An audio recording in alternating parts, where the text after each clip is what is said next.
bakola mani mpaka mani bakwanze sibiwulire ngiye dampe betu wane mugoke ya waidi ndio ko subira sawa meka kyekisuubirwa wano abantu abamufuko sibabadde bamanyi waggulu naye tugenda kubeera wano samunze ndi ready nkwaniriza ku Bukedde TV enkyaleero tuli wano mu kuziika muganda waffe omubaka mukwano gwaffe mwanyinaffe muganda waffe Muhammad Ssegirinya. Olunaku olw'ejjo twakutegeezezza nti enteekateeka yakutandika essaawa 2. Ensonga ez'enjawulo zibaddewo era n'enteekateeka ez'enjawulo weeziri. Wano we tuli kifo ekitegekeddwa awagenda okubeera emikolo egy'enjawulo. Si waka, awaka tujja kuddayo ate kumuwerekera ng'agenda okuba ng'aziikibwa. Ndi n'omu ku bali mu nteekateeka eno. Sebo nsaba osooka obeeyanjulire. Sebo nze Mulindwa Michael Nakumusana, nze meya owa division ene ya Nyendo Mukungwe.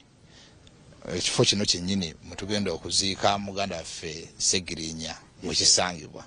Enteekateeka eri etya? Enteekateeka nga bw'ogiraba twabadde tuteeseteese okutandika ssaawa ezo 2 n'okutereeza obulungi abantu okutandika okutuula naye ekiro ky'enkuba kibadde ky'amaanyi kye tufunye. Kyokka ate era abantu baali badde era nga bangi okusinga wano naye bakyali waggulu wali ewaka era wali omubiri gw'omugenzi Ssegirinya olw'okuba nti ekifo kino wabaddewo okwekengera ebikolwa eby'obumenyi bw'amateeka. Ate n'ekirala ekifo kigenda okukuŋŋaaniramu abantu abangi nga bw'okimanyi nti security teyinza kulagaya. Kakati aba security bagenda kutereeza ekifo kino n'embwa ezikonga olusu okuzuula ebintu ebiyinza okuba ebikyamu nazo zireeteddwa zigenda kukozesebwa. Aba security kye bayita sweeping bagenda kusweepinga ekifo kino bulungi nnyo. N'olwekyo tebannakkiriza abantu kujja mu kifo kino kukikuŋŋaaniramu abasinga ababakuumidde eri naye amangu ddala nga bamaliriza obuvunaanyizibwa obwo obw'okuteekateeka wano kwonna bagenda kutandika okukkiriza abantu okuyingira eri baveeyo ate nga buli ayingira yeekebejjebwa bulungi okukakasa nti tajja kuba na bulabe bonna. So y'ensonga lwaki ekifo kino kitandika bwe kiti naye tulowooza nti nadde embeera efaanana bweti ssaawa eziwerera nnya ensonga enkulu zijja kuba zitandise. Bannaffe bannaddiini abakulu mu busiraamu bwe bajja okubeera mu mitambo gy'omukolo ekitundu ekyo ekisookerwako naddala bakitambuze okutuukira ddala mu ssaawa nga 6 ate tusobole okufuna okwogera okw'enjawulo ne pulogulaamu ezinaddako. Bwe tuba nga tuli wano ekifo kino kitegekeddwa mu tusuubira abantu nga bameka n'ebiti eby'enjawulo eby'abantu ab'enjawulo? Twategekedde abantu abawera n'5000 wano mu kifo kino bajjamu n'okusukkawo naye kale abantu abatakka wansi wa 5000 wano bajjawo bulungi era kyetulinda ne ttiimu eya Parliament obudde ekola bulungi omulimu guno yateeseteese bulungi ebintu bino era nabo bali ku ground obudde tukwatagana nayo butereevu okuteekawo buli ebyetaagisa okukola nga bw'olaba ebuuyi n'ebuuyi waliyo okufumbira abakungubazi era ate nabo bajja kutandika okugabulwa mu bbanga siddene wala kuba emmere yayidde dda. Ssaawa zino abantu bali mu kunywa kacaayi kawedde era bwe tuva ndusebo temwongera kukola nga temunnanywa ku caayi nammwe mugende wali musooke munywa caayi musobole okufuna ate amaanyi aganaasobola okukola okutuuka omukolo we gunaggwa. Kuba tulowooza nti ssaawa 8 tuteekwa okuba nga munnaffe omugenzi Ssegirinya abadde omubaka Parliament ow'Ekawempe ajja kuba awummuzibwa mu kifo kye ate eky'olubeerera. Neyanzeege ye meeya wa Nyendo Mukungwe. Tugenda kubanga manyi tujja muddira era mu bintu bingi nnyo kuba programu eno etambulira kubo. Kasooke tuwumulemu tukyakomawo.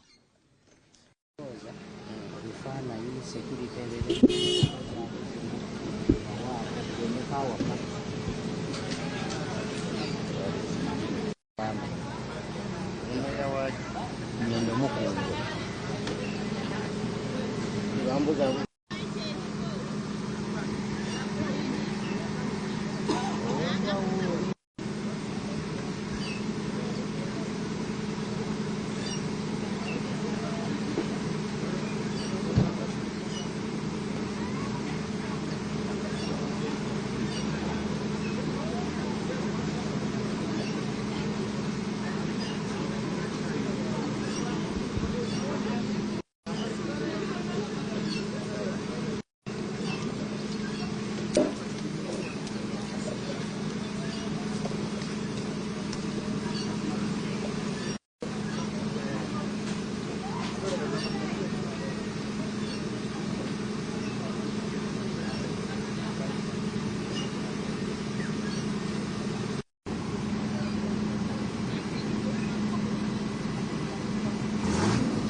wano ge maka we bazaala Muhammad Ssegirinya kati omugenzi.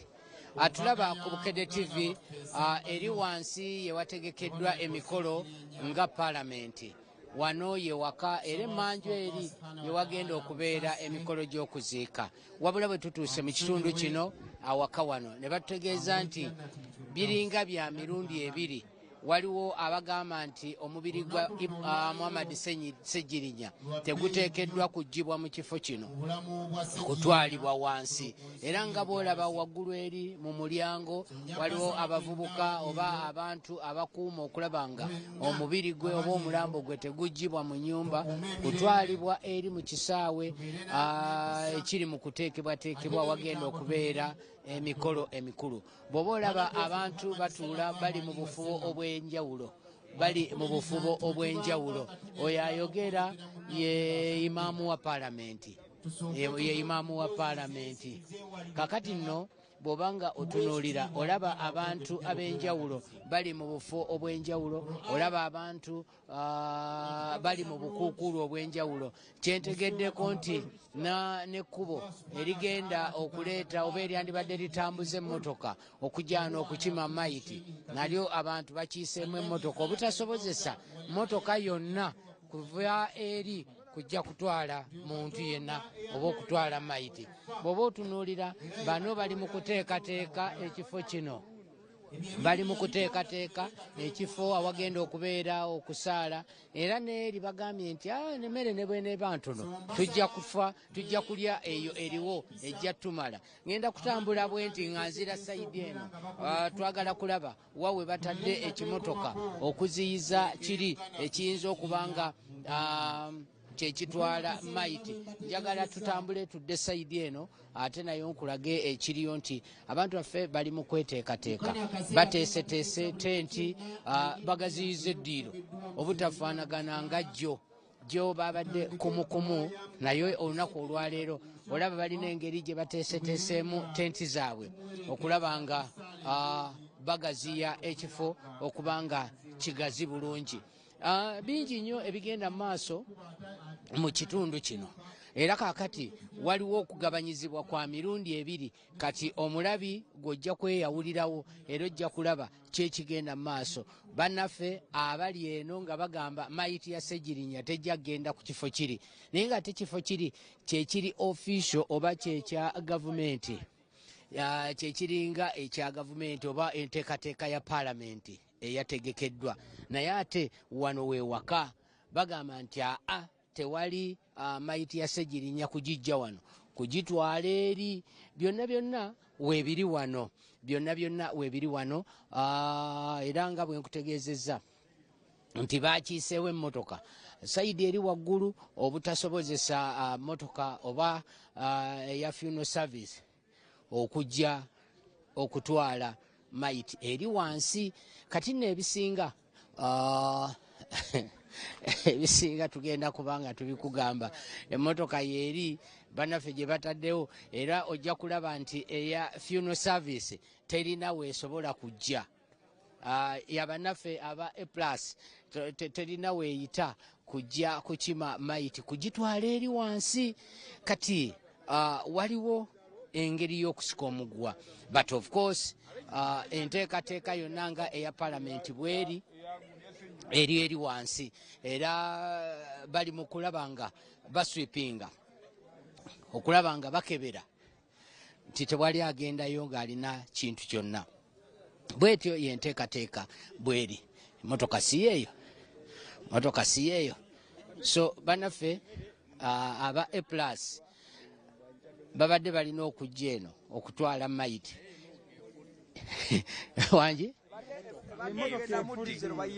emmotoka eyo efudde ekubye injector pump, ekubidde awo nga bakagikiika, bagitaddemu amafuta getalina kugendamu, badde balina giteekamu petroli bagitaddemu dizero. Kati bagenze leeta makanika, makanika gwe bagenze kuleeta makanika batereze motoka tanka erabika ekoze eki, eyabise tanka etonnya terina n'amafuta, era bagenze kuleeta makanika. Amaanyi wano mangi, lwaki temugisindika eddeeri? anje motoka bali malogiteekamu amafuta getalina kugendamu oba olina giteeka wabbali olinde makanika bagende wampuuga yabafumbidde emmere balye emmere yaabwe ife batugobayo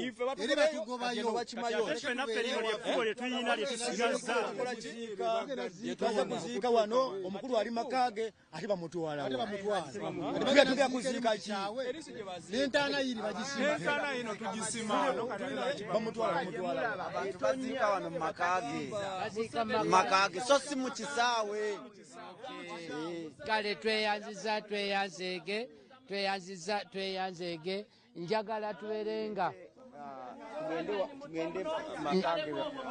tujja kubiraba ebirala tujja kubanga tubiraba شيئا ولا ينقذون إني إذا لفي ضلال مبين إني آمنت بربكم فاسمعون قيل ادخلوا الجنة مكرمين وما أنزلنا على قومه من بعده إن كانت إلا صيحة واحدة فإذا هم إن كل لما جميع لدينا محضرون وآيات لهم وآياتنا فيها جنات من نخيل وعناب وفجرنا فيه وما عملت أيديهم أفلا يشكرون سبحان الله يعلمون وآيات لهم الليل نسلخ منه لها ذلك تقدير العزيز العليم والقمر قدرنا لهم من مثله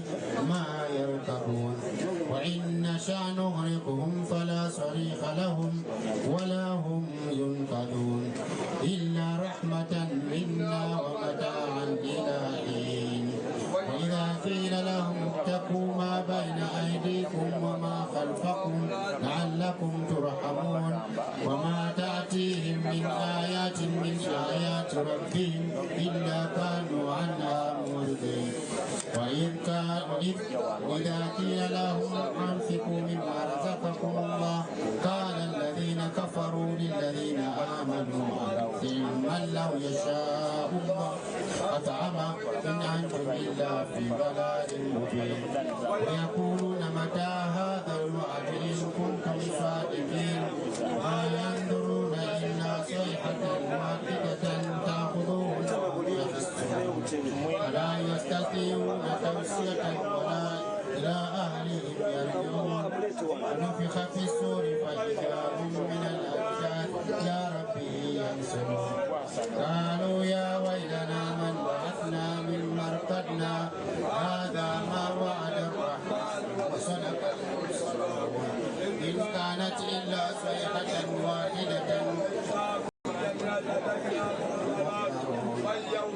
تظلم نفس شيئا ولا إلا ما كنتم تعلمون إن أصحاب الجنة اليوم في شغل فاكهون هم وأزواجهم في ظلال على الأرائك متكئون أن لا تعبدوا الشيطان إنه لكم عدو مبين وأن اعبدوني هذا الصراط المستقيم ولقد أضل منكم جبلا كثيرا أفلم تكونوا تعقلون هذه جهنم التي كنتم توعدون اصلوها اليوم بما كنتم تكفرون اليوم نختم على أفواههم وتكلمنا أيديهم وتشهد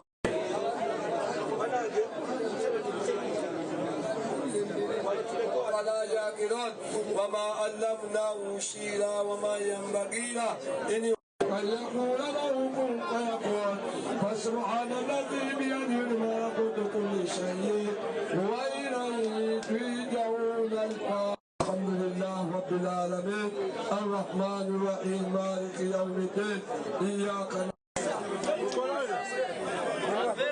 بسم الله الرحمن الرحيم إذا جاء نصر الله والفتح ورأيت الناس يدخلون في دين الله أفواجا فسبح بحمد ربك واستغفره إنه كان توابا الله أكبر لا إله إلا الله الله أكبر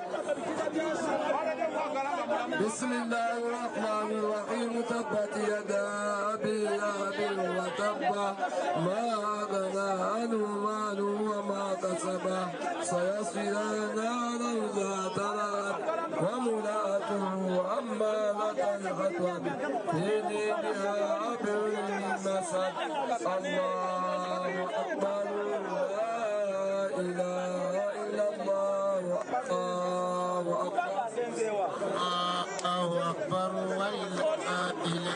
بسم الله الرحمن الرحيم تبارك الذي بيده الملك وهو على كل شيء قدير الذي خلق الموت والحياة ليبلوكم أيكم أحسن عملا إنا في ضلال كبير وقالوا لو كنا نسمع أو نعقل ما كنا في أصحاب السعير واعترفوا بذنبهم فسوف لأصحاب السعير إن الذين يخشون أن يخسف بكم الأرض فإذا هي تمور أم أمنتم من في السماء أن يرسل عليكم